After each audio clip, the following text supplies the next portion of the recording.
I'm going to walk you through how to create a brand awareness ad. So I'm in the ads manager and I'm going to click the green button create. Maybe it's a different color in yours, but you want to find a button that says create a campaign or create a new ad. And if it puts you through into something where it's asking you to go through step by step, try and find a way to get into this interface just because I find that it's a lot easier to control all the different aspects of the ads. So I clicked create and I'm going to click brand awareness. Now, Facebook has categorized these nicely for us, basically in terms of top of the funnel, middle, and bottom of the funnel. So top of the funnel, brand awareness belongs in awareness. So don't expect to receive purchases directly from these, but they do have a role inside of your marketing funnel. So I like to use these as well if I need to create maybe a $5 a day ad for a brand new ad account just to get it used to running ads. Or if I feel like I do need to have this type of awareness in the marketplace. Facebook will tend to show these to people who will remember the ad within 2 days after seeing it, something like that. I don't know exactly how they measure it. It's, in their whole programming, but that's the idea, is that it's going to show it to people who are likely to remember that they saw the ad. So let's just click brand awareness here, and then I'm going to click continue. And again, here they're saying to you, show ads to people who are most likely to remember them. So it's a little tiny micro commitment here, right? So we're going to name the campaign, and again, follow whatever naming convention that you like to use.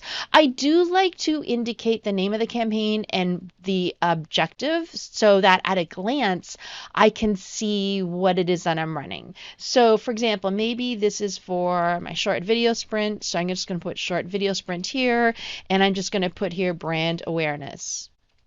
Okay. And sometimes at the end of this, I also might put an audience. Like if this was only going to be for a warm audience, I would do that. In this case, we're going to put it for a cold audience. You can put cold, you can put interests. You can put lookalike, LA for lookalike, or something like this. So just whatever it is that you like to use, make sure you follow your naming convention just so everything stays organized inside of there. I'm not going to choose any special categories. I'm going to leave that alone. And I'm just going to leave these details the way that they are. Okay. You can take a look and see what options you have. I don't need to use a campaign spending limit, so I'm just going to leave these as they are. I prefer to let Facebook's algorithm actually work and work within their own computer programming. Instead of trying to do bid control, cost cap, and things like that until you're much more advanced. So just leave it at auction. I'm not running an A/B split test. Brand awareness, honestly, like it doesn't matter. I think whether you use campaign budget optimization or ad set budget optimization. So I'm just going to turn this on just to make things easier, so I can just control the campaign budget up here. But you don't have to. And I'm going to leave it at lowest cost. This is totally a personal preference I find for these types of ads. So let me go to brand awareness, the ad set. Now, again, use your naming conventions. So let me just put here, maybe I'm going to do marketing interests, and then all male and female. I'm going to put 25 to 54 age group. And I'm just going to do it in the US. So this is how I like to name my ad sets. But again, do whatever makes sense to you. It shows you here it's ad recall lift. I'm not using cost control, so I'm going to ignore that. I'm not going to change this. I'm just going to leave it as impression. And I'm not going to put an end date. I don't tend to put end dates in ad sets. I'd rather just turn it off. One of the reasons is it's a pain if you set an ad date, an end date, and then you have to change it because you're extending something. And so I just like to keep it going. And I also feel like it sends a signal to Facebook, hey, I'm actually going to keep this going. So you should just, your algorithm should just keep working for me, please, no matter what happens. So I want to give, Facebook that signal that, hey, we're here to spend money over and over and over again until, eternity. So that's why I just leave it like that. You can take a look at the other options. Again, I'm not going to add any ad spend limits because I'm just creating one ad set. If you were creating multiple ad sets, I would put in at least a minimum spend limit of $1.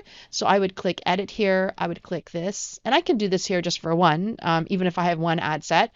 But I would put it in for each of your ad sets a minimum spend just to make sure that Facebook does spend on each of them.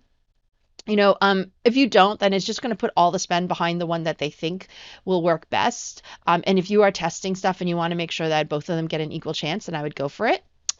And then I'm going to go down here. So if you want to exclude anybody from this audience, like for example, maybe I want to exclude people who already know about me. So my website visitors, people who engaged with my page, my Instagram engagement, video views, probably leads. Okay, so I probably want to exclude those people just because this particular campaign, I want people to become aware of the ad and my brand. So these people already do, and I'm probably going to do a different type of campaign for them. And I'm fine using the 180 days because I just want this to be as cold as possible. And let's just do United States. So I'm going to choose the location here. Again, you can be as specific or as broad as you wish. Oops, it's just giving me a warning that some people who have opted in for privacy on iOS 14 may not be in the audiences. I'm aware. I don't need to be reminded, but they're letting me know. And I'm going to choose the age here to be 25 to 54. So let's just select that. And I'm going to leave the genders, all the genders like that. And I'm not going to touch languages. I tend not to use languages at all because I would rather the ad just attract the right people. So the ad's going to be in English.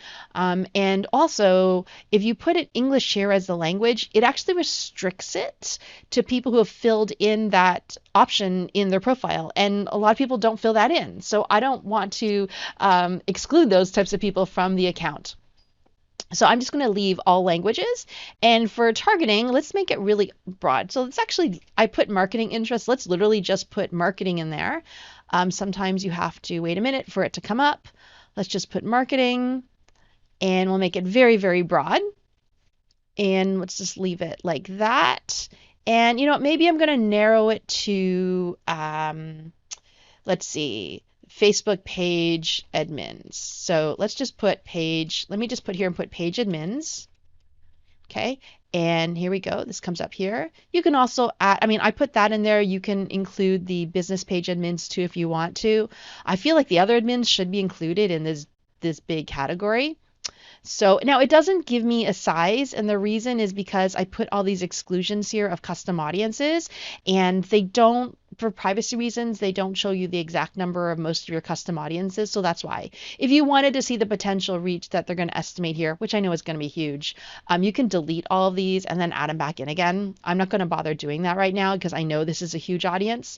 And also, this is only really an estimate. So there. And I'm not going to see any daily result estimates either because I've never run this before in this account. So it's not going to have any data to, go from. So that's fine. I'm just going to leave it at automatic placements. Again, I tend to use automatic placements most of the time. I'll walk you through when I don't, and that tends to be for video views and traffic. So we'll cover that when I run those types of ads. But I'm just going to leave this as automatic placement. And then let's go next, or you can just click over here to go into the brand awareness ad. So let me choose an Instagram account over here. Great. And again, name the ad however it is that you want to name it. So maybe I'm going to use the version 1 of my copy. There isn't a headline, so I'll just put like happy business owner to indicate the picture I'm going to use. So here you just want to literally put like whatever the text is that I want for this. So let me just grab some text. Okay, I literally just put any copy inside of there. So I have something there, and then I'm just going to choose an image. So let's just choose an image. It could be a video, it could be an image. Let's just choose this one over here. Okay. And what you can do is you can customize the image. So I'm just going to make this a square image. I think that looks better. This one looks fine. I don't think I need to do anything. I'm going to leave this as an original. If I had a designed one for stories, I would upload it over here. That's fine. I'm just going to leave it like that. I'm totally fine with it doing that. But you could optimize that image if you wanted to.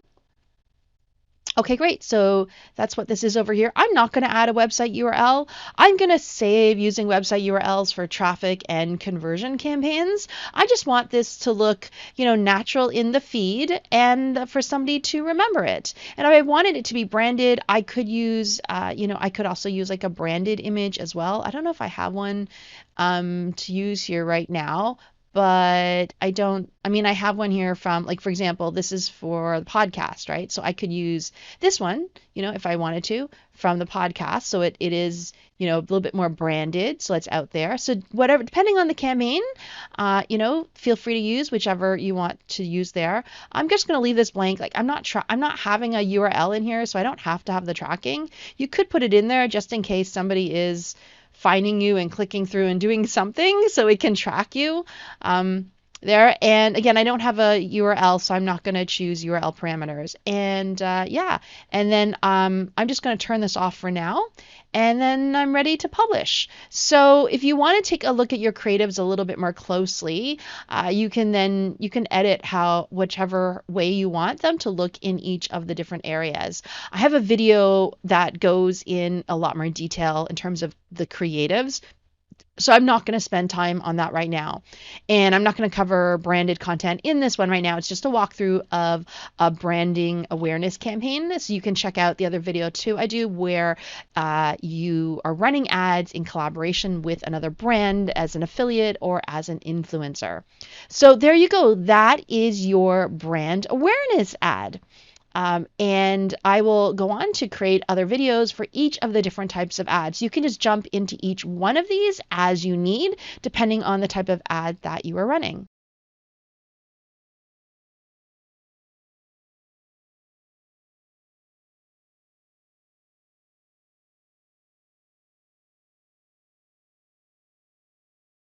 In this video, I'm going to show you how to create a reach ad. So let's just go to the create button in the ads manager. If it sends you or you're inside of some wizard that gives you different steps, try and exit out of there to get to the more advanced area here, just so you can control each of the different options. So it's under the awareness section. Facebook has organize these for us for basically top of funnel, middle, and bottom of funnel. So this is over here under awareness. And what this says is it shows your ads to the maximum number of people. Now, why would you choose reach over brand awareness? Well, brand awareness is going to show your ad to people who are likely to remember them. So it's actually going to be a smaller segment of any audience that you create. So if it's a cold interest audience, like if I do a really broad audience that's marketing or small business owners, it's going to figure out what section of that audience is most likely to remember the ad that I'm putting in front of them. So it's going to be right away, the audience is going to get much smaller. If I want to make sure that the ad gets put in front of as many people as possible, then I'm going to actually choose a reach campaign, because this is not going to shrink my audience, because it's not trying to find a sub-segment of that audience. You may want to use this actually if you are using an audience that is a custom audience of your list, of maybe your warm audience, like an audience of people who've watched videos, an audience who have engaged with your Facebook page or your Instagram page or any of those. So you may want to use reach just to make sure that the ads get shown to the most number of people. You can actually have a very similar You could probably have a similar result if you also use a traffic ad as well, because like a lot of people just literally will click. But again, that's still segmenting people down, right, to people who are likely to click. So if you just want to make sure, hey, I want this ad to go to as many people as possible in the audience that I select, choose reach.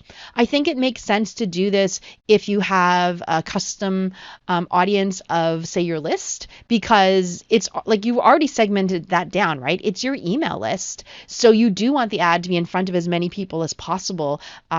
Whereas, yeah, if you had an interest audience, you may not want this to just be in front of as many people as possible.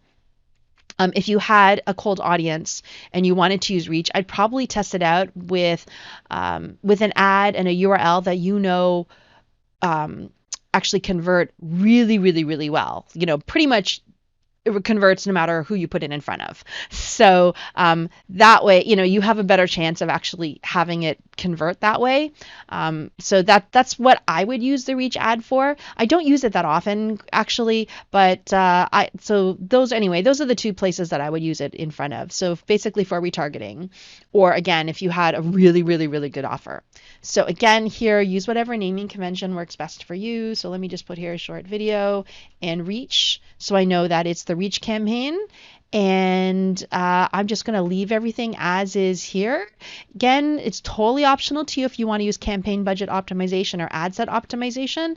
So I'm just going to leave that. Let's just do ad set for now. And let's just name our ad set. So maybe it is video views.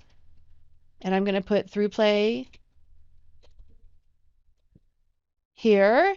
And I'm just going to do everybody 18 plus, and I'll do worldwide. No, you know what? I'll just do USA. Okay, so that's the audience that I want to put this in front of, and it's got my Facebook page there. Great. And I just want to leave it as automated. I am not going to do any type of bid control. Let's just see what it does at $5 a day. Sure, that's totally fine. I'm just going to let it run continuously. I'll turn it off when I don't need it. So here I said this was going to be video views. So let's choose my video view audience here. That's fine. And let's just put USA over here for the location. And then I'm just going to remove Canada. Okay, so it gives me a little bit of an estimate here, but it's not going to give me a full estimate because it doesn't do that for custom audiences for privacy reasons. I'm going to leave the ages as is. I'm going to leave everything else as is. Because I am targeting people who've watched the videos, I'm not going to segment this further by putting in any other detailed targeting. And I'm just going to leave it at automatic placements. Okay, and then let's go to the ad here. So I'm going to choose my Instagram account, and let's just put, I want to do version 1 of the copy and happy business owner. You're going to create a much better ad than this. I'm just putting in something here just to show you where the information goes. I'm just going to do a simple single image ad. Again, you can use all these different variations here if you want to, a carousel or collection. Most of the time I'm doing single image or video ads. So let's just put in an image here. Let's just choose this one of the business owner. I'm going to make it square. I'm going to leave the other ones as is. And let's do here, short videos can be important for your business. Okay, that's obviously really bad, but let's just put something in there. And then, yeah, and you can put a URL if you want to. You know, maybe I do want to put a URL. So whatever your landing page is, you know, put that landing page in there. And if you put in a URL, then remember that you need to put in your headline here as well. And also a description, which will show up on the news feed on desktop. Okay.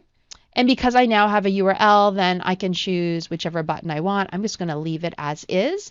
And you can build a URL parameter for tracking purposes. So you can go ahead and put anything there. I'm not going to do that for this example. And I want to make sure I have tracking turned on. So I have that turned on, website events, my pixel is there, and I look like I am ready to go. So I can publish it. And this is how you create a reach campaign.